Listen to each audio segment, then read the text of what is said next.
Société avec Frédéric Bérard. Salut Fred. Salut Michel. Je pensais à toi en fin de semaine. Arrête donc. Quand j'ai vu ça, la police, les gens qui manifestent à Los Angeles, et j'ai dit, peut-être que Fred, il va avoir les deux yeux là-dessus. Il l'avait comme annoncé que ça arriverait, puis là, ben ça se passe. Ouais, c'est ça, c'est le genre d'affaires que tu te vantes pas de... Non. Je sais pas, je vous l'avais dit parce que, bon... Mais ça fait assez longtemps qu'on se parle ensemble dans ces chroniques-là, puis pour moi, parce que tout ça, c'est un processus, hein? Ça arrive pas du jour au lendemain. C'est comme plusieurs affaires. Mm-hmm. Et toi, quand on martèle des politiques immigrationnistes qui ont juste pas d'allure, des arrestations, des déportations, des molestations, ben, ça arrive à un moment donné que le peuple se révolte parce qu'il considère que la police, pour ce que ça veut dire, n'est plus légitime. Et ça, c'est important de bien y réfléchir. Il faut vraiment garder ça en tête. Puis là, ceux qui m'écoutent, puis ils se disent « Ouais, mais ça, c'est aux États-Unis ». Faites quand même le lien. Ramenez ça ici, si vous voulez. Juste, on va faire l'exercice pour le plaisir. Parce que il n'y a rien qui se passe aux États-Unis qui, à 100%, ne pourrait pas être importé ici. Personne ne pensait que les États-Unis verraient aussi mal il y a de ça 10 ans à peine. Hein, rappelle-toi, il y a 10 ans, là, Obama était en fin de règne, bon, ça allait plutôt bien. C'est loin d'être parfait, les États-Unis, même sous Obama, mais il y avait une certaine paix relative. Et regarde ça, même pas 10 ans plus tard, c'est la catastrophe. Il y a eu une prise du Capitole dans l'intervalle. Tu sais, ça, comment je te dirais, ça a dégringolé, c'est un moyen temps. Et gardons toujours ça à l'esprit, parce qu'il n'y a rien qui assure qu'au Canada, ça ne peut pas arriver, ces affaires-là. Ça, mais ça nous autres, au Canada, au moins, à date, ce que je trouve, c'est que on a une certaine tolérance envers les gens.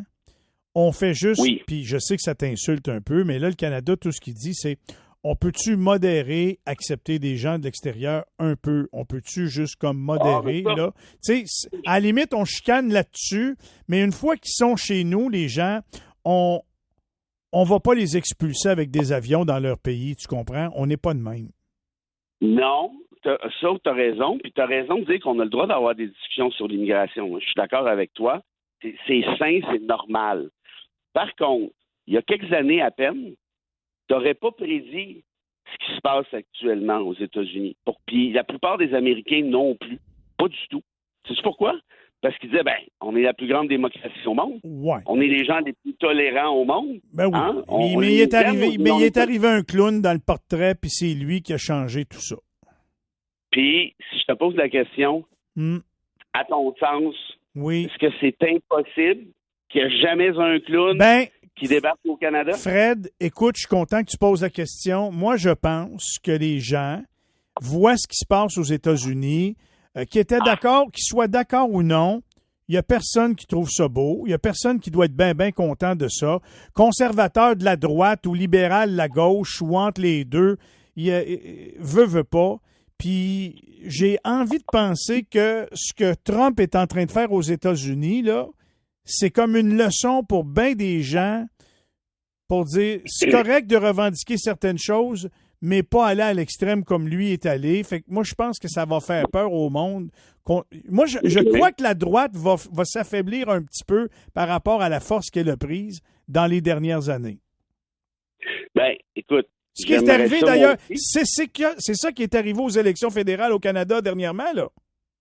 Ouais, attention, là, les gens ont eu peur des tarifs de Trump, ont voulu avoir quelqu'un pour faire face. Ben oui. D'un point de vue économique, oui, OK, mais moi, je te parle du reste, là. Ben oui, mais le reste, c'est ça. Ouais. As-tu lu une chronique chez Québécois? Juste une, pas deux, là, une. Juste une chronique chez Québécois. C'est gros, Québécois, il y en a du monde, là. Une chronique de Québécois qui dénonce les déportations illégales, les arrestations arbitraires. Juste une. Ben, honnêtement, je serais menteur de dire oui ou non. Je m'arrête pas à ça, pour être honnête avec toi. Moi, oui. Oui, moi, je sais que toi, tu le fais. Moi, ça me surprend pas. Il n'y en a pas eu. Pourquoi il n'y en a pas eu?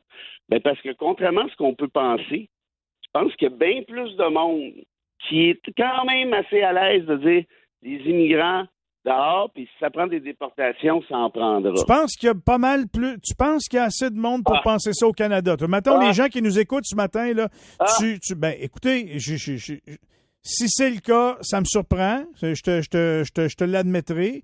Moi, je pense pas. Ben, écoute, rendu là, c'est juste voir qui est encore Trumpiste au Canada. Tu as une base de 15, 20, 25% de gens qui pensent que ça a bien de l'allure. Là. Regarde Daniel Smith. Il y en a. En Alberta, Trump là, est tout émoustillé. Là. Il y en a d'autres qui ont des discours. Si tu mets à parler de déportation, ben il y en a qui plaident ça en France, hein, comme Éric Zemmour puis Marine Le Pen. Il y a pas mal de chroniqueurs qui trippent pas mal sur ces deux-là. En tout cas, bref. Au-delà de ça, puis je veux pas trop faire de procès d'intention, c'est comme tu dis, à quelque part, on le verra, mais moi, le message que j'envoie, c'est que soyons absolument vigilants, parce qu'une guerre civile, comme il est en train de s'en passer une peut-être aux États-Unis, ça n'arrive pas en 10 secondes. Attends, là. Le terrain... Attends une minute, attends un peu, donne-moi une seconde. J'invite les gens qui sont à l'écoute, je ne vais pas vous nommer, OK? Je ne vais même pas vous citer, mais s'il y a des gens qui sont à l'écoute ce matin et qui pensent que ce serait une bonne idée qu'on saque dehors les gens qui ont les personnes qui sont des immigrés illégaux, qu'on les mette dehors du Canada, écrivez-moi au 98985, dites oui, je suis d'accord. J'apprécierais. Puis c'est pas pour vous juger, c'est plus j'ai de la misère à croire qu'il y a du monde qui pense autant de monde qui pense ça. Oui, ça vient déjà de rentrer. Je pense que tu as raison, Fred. Ah non, je te garantis. Je te regarde les sondages parce que, tu sais, il faut. Puis moi, c'est le genre d'affaires, là, je ne veux pas jouer au SMAT, là, mais tu sais, je suis ça à journée longue ou à peu près. Puis il faut faire. Quand tu fais les liens à gauche et à droite, ben oui. Puis c'est là-dessus. Moi, je te dis, on n'est pas si fin que ça au Canada. Oui, on est peut-être un petit peu plus fin parce que le niveau de littératie politique est plus élevé ici qu'aux États-Unis parce qu'ils ont des graves problèmes d'un point de vue éducationnel, ce qu'on n'a pas. Mais c'est un mouvement qui est occidental, là. C'est pas limité aux États-Unis. Puis quand tu dis aux gens, hey, tu veux-tu ça qu'un immigrant illégal vole ta job? Ben non. Veux-tu qu'il vole ton logement? Ben non. Ben, c'est pas tout à fait ça les bonnes questions, mais peu importe. Moi, je poursuivrai rapidement en disant ceci, Michel. Tu sais, le backlash qui est en train d'y avoir, là, c'est la faute du ICE en bonne partie. On a parlé souvent ensemble de ce que fait le ICE, là. Il arrête déguisé, sans identification, molestent des gens, je t'en parlerai, là, mais ils ont arrêté, écoute, des mères de famille avec des enfants dans les mains, là.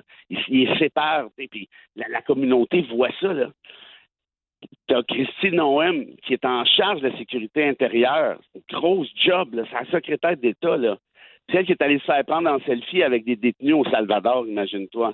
Elle est allée dire que l'habeas corpus, c'est le droit du président de sacrer tout le monde dehors puis de suspendre les droits fondamentaux. Bon, mais c'est tout à fait le contraire. En d'autres termes, ICE agit, et la gang de Trump agissent à l'extérieur du cadre constitutionnel, à l'extérieur du cadre de la règle de droit. Qu'est-ce qui arrive dans ce temps-là? Ben, les gens se disent, si le président ne respecte pas la Constitution, puis ne respecte pas nos droits fondamentaux, ben moi non plus. Puis tu as vu en fin de semaine, t'en parlais, il y a eu San Diego avant Los Angeles. Les gens crient au ICE, shame, shame, shame. Tassez-vous, en allez-vous-en de là. Et là, à Los Angeles, ça s'est mis à barder davantage. Il y en a qui se mettent à lancer des roches dans les chars de police. Et qu'est-ce que fait Donald? Garde ça à l'esprit, parce que ça, c'est important. Il va envoyer Donald, l'armée, il envoie la garde nationale. Ben oui. OK? Puis, le gouverneur, Newsom, disait, on n'en veut pas de ta garde nationale. T'as pas d'affaire à envoyer ça. Trump, il dit, tasse-toi, t'es un incompétent, je l'envoie pareil. C'est la première fois depuis 1965 qu'un président américain envoie l'armée malgré le refus d'un gouverneur de la place. Et pourquoi il fait ça? Ben parce que c'est un État démocrate. Puis qu'est-ce que veut faire Trump? Puis ça, garde ça à l'esprit, je te garantis. Oui. La guerre civile, le chaos, Trump, il la souhaite. Il veut ça. Parce que c'est la meilleure façon de s'accrocher au pouvoir. Parce qu'en faisant ça, il peut dire, regarde, il y a une petite révolution, il y a des insurrectionnistes et tout le kit. Écoute, il est même allé jusqu'à dire qu'il voulait faire arrêter le gouverneur dont je te parle. Faire arrêter un gouverneur en exercice. Pourquoi? Il n'y a pas de raison, mais c'est pas grave. C'est ça qui cherche le chaos, la guerre civile. Après ça, il accroche son popotin au pouvoir. Merci, bonsoir. Fred, je vais t'arrêter là parce que je vais te lire. J'ai reçu à peu près 40 messages. Wow. OK. Je vais te lire l'essentiel des messages. Ça va mettre fin à notre chronique ce matin. OK? Mhm. Je commence. Beaucoup de monde vivent aux dépens du gouvernement en fraudant, alors dehors. Oui, entièrement d'accord, puisque je posais la question, seriez-vous d'accord qu'on expulse des immigrants illégaux? Oui, entièrement d'accord, puis ça presse. Merci à Fred de finalement dire la vérité. Les Canadiens ne sont pas si tolérants que vous pensez. Les immigrants illégaux qui travaillent et qui n'ont pas de dossier judiciaire devraient être exaucés. Je comprends mal, mais en tout cas. Je suis contre. Les Anishinabés vont-ils nous demander de retourner en France? Immigrants illégaux, 2 points, oui. Réfugiés, non.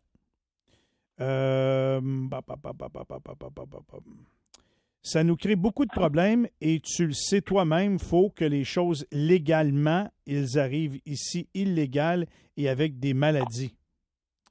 Il y en a trop. Réponse, oui. Ben, mais-en, mettez-les dehors. S'ils n'ont pas le droit, mais il ne faut pas les mettre dehors en sauvage. Oui, je suis d'accord. Je suis 100% d'accord qu'un immigrant illégal devrait être extradé dans son pays d'origine et non, je ne suis pas trumpiste. Oui, je suis d'accord dans l'espoir de ramener un ordre au niveau du logement et de l'économie. Les immigrants illégaux dehors, les réfugiés et ou la demande d'asile, c'est autre chose. Oui, en raison de la crise du logement. Oui, les criminels aussi. Mais je n'aime pas Trump. OK, merci. Oui, d'accord. Michel, je ne suis pas fier de ça, mais il y a énormément de personnes présentement qui sont d'accord avec ce qui se passe avec ICE. C'est désolant. Oui, monsieur, oui, d'accord, oui, on peut les mettre à la porte, d'accord. Dehors les illégaux, bonne affaire, j'appuie à 100%. Voilà. Fait que c'est ça, mon Fred. Ben, c'est ça. C'est ça qui est ça. Le peuple parle. Tu sais, on a beau avoir chacun nos opinions, les gens ont la leur. C'est moi qui vais virer de bord. Ça, c'est une partie des gens. Mais il y a un terreau fertile pour ça. Je pense que ceux qui sont de l'autre bord n'ont pas répondu à ton sondage parce qu'ils n'étaient pas nécessairement interpellés. Convaincu. Mais il reste. J'avais de la misère à croire qu'il y en avait autant qui nous écoutaient qui pouvaient penser ça, puis tant mieux. On le sait maintenant, puis tu avais raison. Je le dis en tout respect, mais c'est une trame de fond occidentale. C'est pas québécois, c'est pas canadien. Mais de penser qu'on vit de manière isolée, ce serait une erreur. Puis sinon, si tu le veux bien, vendredi, parce qu'il n'y a pas juste des mauvaises nouvelles, il y en a des bonnes aussi, je te lirai les quelques noms des gens, des étudiants, des étudiantes de Gatineau, de Tabel-Outaouais, qui ont participé au concours de l'étranger et qui ont gagné des prix fabuleux. On est jusqu'à 12 000 $ de bourse. Merci d'ailleurs à Cogeco pour le don. Bon. Ces jeunes-là ont participé au concours avec le thème suivant, comment lutter contre la désinformation. On a reçu presque 100 textes, tu comprends-tu? Fait que l'espoir, là, moi j'y crois, il est là, nos jeunes sont là, et puis voilà, puis merci à tout le monde, puis je te lis ça vendredi vite. Super, mon Fred, merci beaucoup. On se retrouve vendredi sans faute.